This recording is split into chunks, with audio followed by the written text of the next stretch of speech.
देखिए, आज सर्वप्रथम तो सभी पत्रकार, छायाकार बंधुओं और उनके दर्शकों और उनके पाठकों को नमस्कार। आम आदमी पार्टी की कैथल में ये जो आज प्रेस वार्ता रखी गई है, इसका मेन मुद्दा ये है कि आप देख रहे होंगे कि पूरे भारत के अंदर हरियाणा का प्रथम स्थान खेलों में रहा है और किस प्रकार से चोर चोर मुशेरा भाई केंद्र सरकार और हरियाणा सरकार में इस प्रकार के निंदनीय और दर्दनाक हादसे घट रहे हैं कि जो ओलंपियन और अंतर्राष्ट्रीय स्तर के खिलाड़ी हैं उनको यौन शोषण की बातें आ रही हैं। तो उसी को लेकर हम आज सुखबीर चहल जी जो सह संगठन मंत्री हरियाणा के, उनके साथ यहाँ आए हैं। मैं डॉक्टर बालकृष्ण कौशिक, उपाध्यक्ष आम आदमी पार्टी हरियाणा। डिटेल में सुखबीर चहल जी बताएंगे। मैं केवल इतना कहना चाहता हूँ कि किसी राष्ट्र के लिए इससे चरित्रहीनता की पराकाष्ठा नहीं हो सकती। विडंबना है कि जंतर मंतर पर जो खिलाड़ी बैठे हुए थे उनमें संख्या सबसे ज़्यादा हरियाणा के थे। हरियाणा की बेटियां, चाहे विनेश फोगाट हो, गीता फोगाट हो या बजरंग पुनिया हो या कोई भी प्लेयर हो, जिन्होंने ओलंपियन और अंतर्राष्ट्रीय स्तर पर पदक दिलाए हैं, गोल्ड लेकर आए हैं, उनकी तरफ से ये कहना कि हमारा यौन शोषण हुआ है। समस्याएं बहुत सारी थी उसमें, भारतीय कुश्ती संघ में, और उसके जो अध्यक्ष हैं ब्रिजभूषण शरण सिंह, इतना सुंदर नाम, नाम के नाम नयन को आंखों के अंधे, यानी उनका नाम उनके चरित्र को कहीं भी चित्तार्थ नहीं करता। और समस्या केवल यौन शोषण की नहीं, प्लेयर्स ने जो बताया कि जो खाने की व्यवस्था है वहाँ पर, प्लेयर्स जो महिला प्लेयर्स हैं, पहलवान हैं, वो खुद खाना बनाती हैं।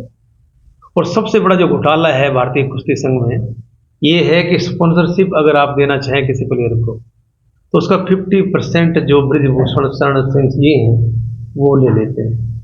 ये बहुत बड़ी बात है कि किसी आदमी ने 1 करोड़ रुपये दिया तो 50 लाख रुपए उसको देने पड़ेंगे आप। और यौन शोषण का सबसे बड़ा मुद्दा हिंदुस्तान के अंदर एक ऐसे व्यक्ति को पद पर बिठाना जो उस पद पर बैठने के लायक ना हो।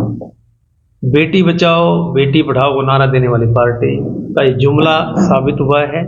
हरियाणा से ही इस आंदोलन का आगाज पानीपत से किया गया था, उसके बिल्कुल ठीक विपरीत हरियाणा के अंदर, जैसे संदीप सिंह जी के बारे में और उसके बारे में डिटेल में भाई जी बताएंगे किस प्रकार से यौन शोषण के केसेज आए हैं। हमारी आम आदमी पार्टी की यही मांग है कि कहते हैं कि 7 सदस्यीय कमेटी बनाई है, वो केवल आईवास है। हम उसके बावजूद प्रेस कॉन्फ्रेंस कर रहे हैं। हमारा पर्पज ये है कि ये भी जुमला है, उसके जो मेंबर्स हैं किस प्रकार के हैं, और आज तक भी भारतीय कुश्ती संघ के अध्यक्ष ने इस्तीफा नहीं दिया है, इसी प्रकार से हरियाणा में है। मैं प्रार्थना करूंगा सुखबीर भाई से कि अपनी बात बताएं। प्रदेश सह संगठन मंत्री हरियाणा आम आदमी पार्टी से। देखिए, जो 2-3 दिन तक ये घटनाक्रम चला उसके अंदर एक साफ चीज़ निकल के आई कि खेलों के अंदर बहुत बड़ा एक गैंग चल रहा है जो इस चीज़ को काबू किए हुए है। और यौन शोषण के जो केसेस बढ़ रहे हैं, इस घटनाक्रम को देखते हुए पता चलता है कि अब माँ बाप डरेगा इस बात से कि अपने बच्चों को खेल के अंदर वो भेजे या ना भेजे। खासकर जो लड़कियां खेल के अंदर आगे जा रही थी वहाँ पे सबसे बड़ी समस्या आने वाली है। दूसरी एक चीज़ जो सामने निकल के आई, कुश्ती संघ के अध्यक्ष जो बनाए गए वो अपने आप में गुंडे हैं। मैं इसको पूरी जिम्मेवारी के साथ कह रहा हूँ, इस शब्द को इस्तेमाल कर रहा हूँ। उनके ऊपर इससे पहले टाडा लग चुकी है, वो दाऊद इब्राहिम को शरण दे चुके हैं, वो उनके विपक्ष में जितने भी गैंग के लोग थे उनको शरण दे चुके हैं, उनके साथ उनके संबंध रहे हैं। स्टेज के ऊपर उन्होंने एक पहलवान को 4-4 थप्पड़ मारे हैं। उसके बाद वो एक इंटरव्यू में खुद कहते हैं कि मैंने गोली चलाई और मेरे हाथ से एक व्यक्ति की हत्या हुई, और उसके बाद भी कोई कार्रवाई नहीं होती। तो ऐसे व्यक्ति को इस तरीके के संवैधानिक पदों पर बिठाना और इस तरीके की संस्थाओं के अध्यक्ष बना देना अपने आप में बीजेपी का खोखलापन दिखाता है कि ये गुंडागर्दी के साथ हरियाणा के अंदर, और हरियाणा नहीं अभी तो पूरे देश के अंदर सरकार चला रहे हैं और पूरा कब्जा करने की कोशिश कर रहे हैं। दूसरी चीज, संदीप सिंह के ऊपर जो केसेस लगते हैं उसके बाद वो अपना मंत्रालय नहीं छोड़ते, सिर्फ खेल विभाग उनसे ले लिया जाता है और वो भी ये बोलते हैं मैं खेल विभाग मुख्यमंत्री को लौटा के आ रहा हूँ। मैंने पहली बार सुना है कि मुख्यमंत्री पहले खेल विभाग बांटा करते थे, आजकल मंत्री खुद खेल विभाग को मुख्यमंत्री को देने के लिए वहां पहुंचे। वहां पे 1 करोड़ रुपए की ऑफर की गई, जो जूनियर खेल कोच थी हरियाणा की, उनको 1 करोड़ की ऑफर की गई। ऐसा क्या कारण था? कुछ तो दाल में काला ही है। अब लिपापोती की जा रही है।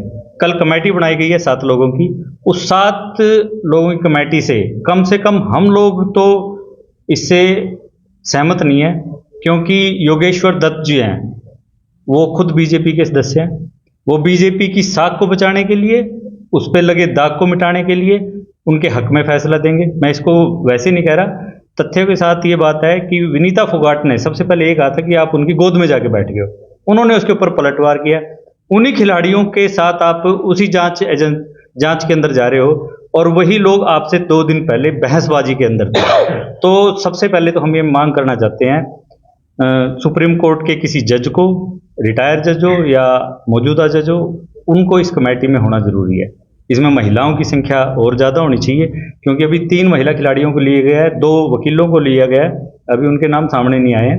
मुझे नहीं पता अभी तक, क्योंकि मीडिया के अंदर वो दिखी नहीं चीज़। रात को 1 बजे वो मीटिंग खत्म हुई है, उनको प्रेशराइज करके रात को उठा तो दिया गया है, लेकिन अब ये मामला अभी पूरा नहीं हुआ है।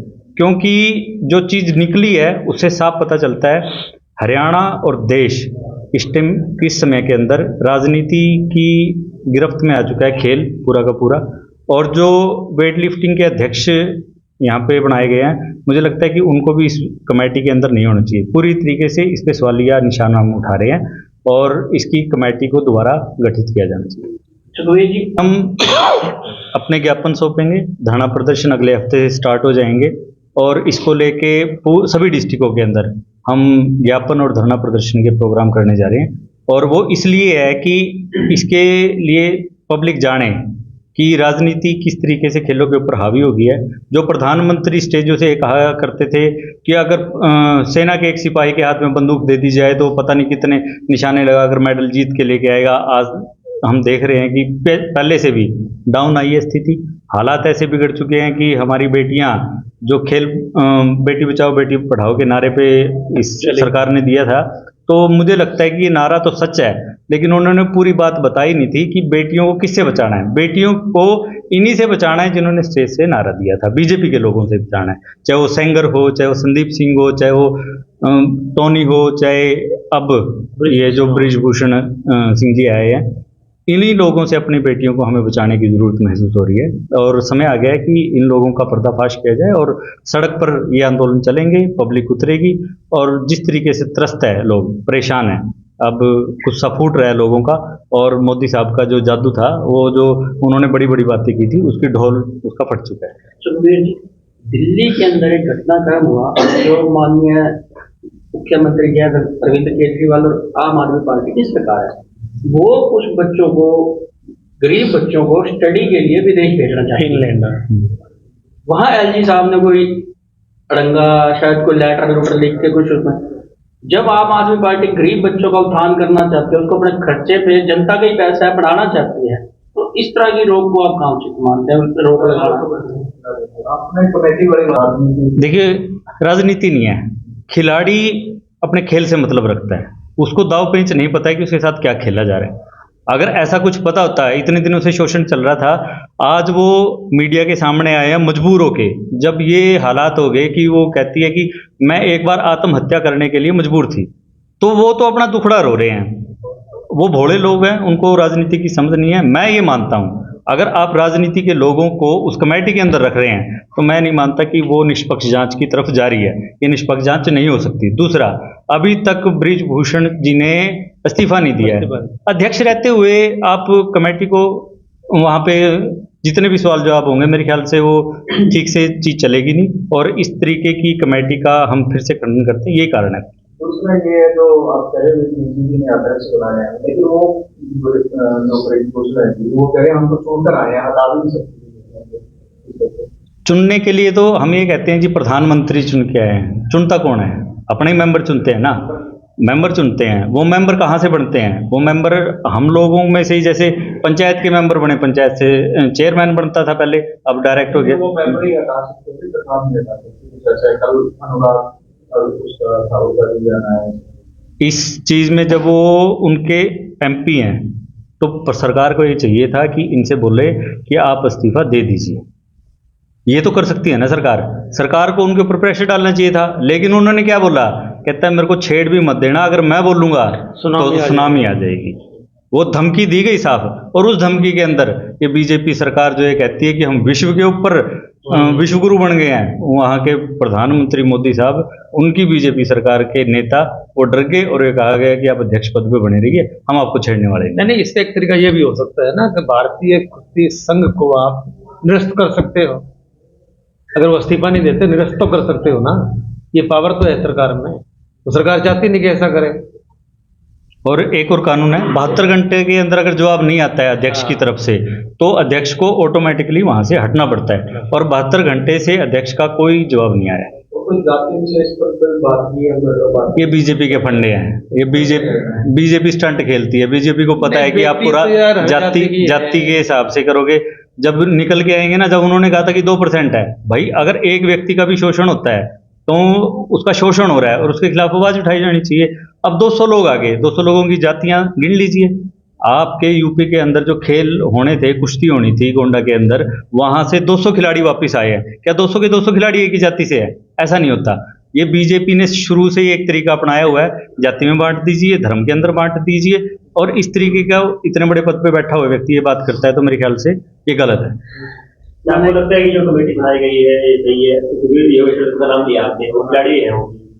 नहीं, मैं पहले बोल चुका हूँ कि योगेश्वर दत्त के साथ तो पहले ही बहस हो चुकी है विनीता फोगाट की।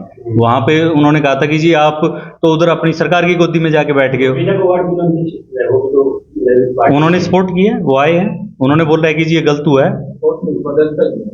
एक चीज पहले तो उन्होंने सपोर्ट ही किया, कहता है ठीक किया, आवाज उठाई है और हो रहा है ऐसा। कौन? विनीता फोगाट पार्टी। हाँ, ये एक विषय है कि वो उनको पार्टी से इस्तीफा देना चाहिए, लेकिन उससे पहले तो कहीं ये चीज है कि इस्तीफा अध्यक्ष का होना चाहिए। मुद्दे से भटक जाएंगे, आसे पासे की तो सारी चीजें इस्तीफा दे दे, लेकिन जो मुद्दा ही है वो अपनी जगह पे बैठा रहे, वो बड़ा गलत हो जाएगा। हाँ, दिल्ली के जो बच्चे हैं उनको फिनलैंड भेजा जा रहा था। टीचर्स को और प्रिंसिपल को भेजा जाता है। इंटेलिजेंट स्टूडेंट भी हैं उसमें। बिल्कुल, टीचर्स, प्रिंसिपल और कुछ स्टूडेंट्स को बाहर भेजा जाता है ट्रेनिंग के ऊपर। और ये कहा जाता है कि फिनलैंड की जो शिक्षा व्यवस्था है विश्व के अंदर सबसे बेहतर है। उसी को लेके हम ये चाह रहे थे कि दिल्ली के अंदर की जो बच्चे हैं वो आगे आने वाले समय के अंदर एक बेहतर शिक्षा व्यवस्था को देखें, क्योंकि हिंदुस्तान की शिक्षा व्यवस्था पे पहले भी सवालिया निशान उठते रहे हैं कि क्लैरिकल है, या इसके अंदर ठीक से पढ़ाया नहीं जाता, या इसका सिलेबस जो है उस तरीके का नहीं है जिससे जाके बच्चा आगे हो।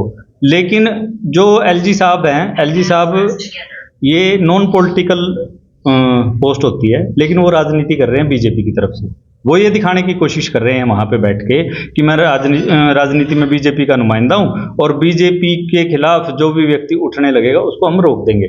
और बीजेपी की एक खासियत भी रही है, गाय गोबर इन चीज़ों पे तो चलती है, रूढ़िवादी और अंधविश्वास पे तो चलती है, लेकिन जब शिक्षा की बात की जाए तो इनको डर लगने लगता है कि तार्किक रूप से आपसे क्वेश्चन पूछे जाने लगेंगे कल को अगर बच्चे पढ़ लेंगे। तो उस चीज़ को रोकने के लिए इन्होंने सोचा कि कोई दिल्ली के बच्चे पढ़ लिख के तुमसे सवाल जवाब ना करें, तो ये अड़ंगे अड़ाने शुरू कर दिए।